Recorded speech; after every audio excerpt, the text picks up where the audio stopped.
নমস্কার বন্ধুরা, আমি আবার একটা ভিডিও নিয়ে আপনাদের কাছে এলাম।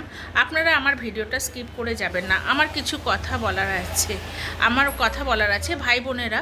আমার কিছু কথা শেয়ার করার, যেমন তোমাদের কাছে, যেমন ধরো সবাই বলে মেয়েরা খুব কষ্ট করে, মেয়েরা সংসারের জন্য সকাল থেকে কাজ করে কিছু করে, তা সেটা 10 বার বলে।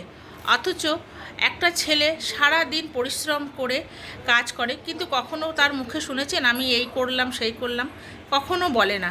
অথচ একটা মেয়ে যদি একটা ছেলের থেকে একটু বেশি ইনকাম করে, তখন মেয়েটা বলে আমি এই খরচা করলাম, আমি ওই খরচা করলাম।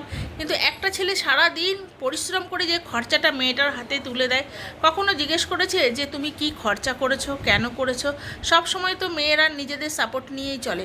অথচ একটা দেখবেন এমনও একটা দিন আছে যে কোনো ছেলে যদি ভালো চাকরি করে, তাহলে দেখবেন কোনো গ্রামের একটা মেয়েকে দেখবেন বিয়ে করে নিয়ে চলে আসলো। অথচ একটা মেয়ে যদি ভালো চাকরি করে, কোনো দিন একটা ছেলেকে ইনকাম যে যার কম, তাকে কিন্তু কখনো সে তুলবে না, গ্রহণও করবে না। এটাই হচ্ছে আমাদের কথা।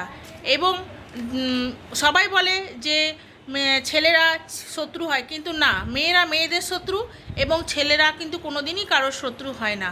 এটাই আমার বলার আপনাদের কাছে। যদি কোনো কিছু ভুল করে থাকি ক্ষমা করবেন, আমাকে সাপোর্ট করুন, আমাকে লাইক করুন, শেয়ার করুন। নমস্কার।